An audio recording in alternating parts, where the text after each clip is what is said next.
Hi, Janae. Typically I do text feedback after the group critique, but in your design, what I want to articulate with I felt like I would have a hard time communicating it in text feedback.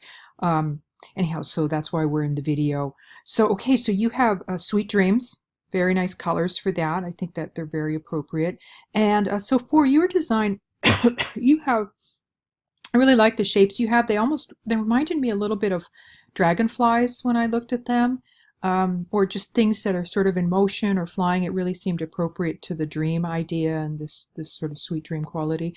So you have like a pattern, with a lot of texture. And what's interesting about it too is it's actually very symmetrical. So we could like take a line here through the center and we could fold it either way, and it would mirror, reflect back and forth.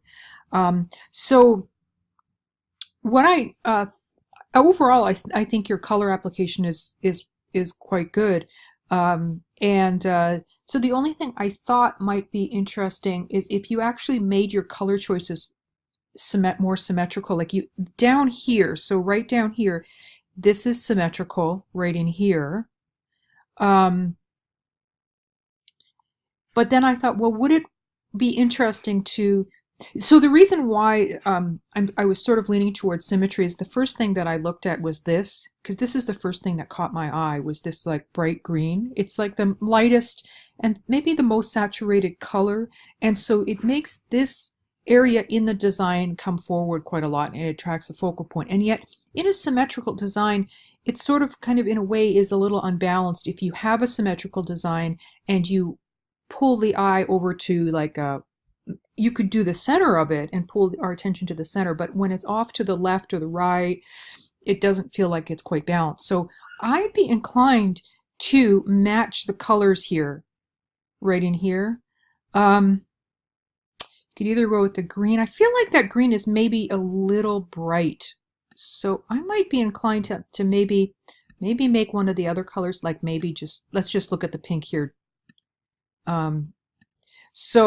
Okay, so now that's a little more symmetrical, so I think that already looks a lot better. I might be inclined to do the same thing up here, choose one of these colors. Which one should we do? I don't know. This one? Let's try this one. I don't think it matters too much. And let's pop it in here. So yeah, so you can sort of see that's already, again, being more symmetrical. I love now that we have the blue left over there. It also seems like kind of a cool opportunity to kind of create a little more complexity in your design. So I could see taking that little blue color, and now you can do this in the the Photoshop or Illustrator file. Photoshop just makes it makes it really easy in certain designs to use the eyedropper and the paint bucket tool. Anyhow, so something like that, that's so cool. So you've kind of made it symmetrical. I can see you changing the color of this just to kind of make it kind of, again, like sort of building that complexity. Just something, that's all, yeah, that's what I'm seeing. I might even like take now this side here, this color, and match it to this color. I don't know if I can do that. Does it? I don't think it's quite the same color. But you get the idea. I'd sort of like match these colors to, I didn't swatch that one, but you know what I mean? So now the whole design, the color and the forms are symmetrical. So yeah, so give that a shot. I think that's all you really need to do here.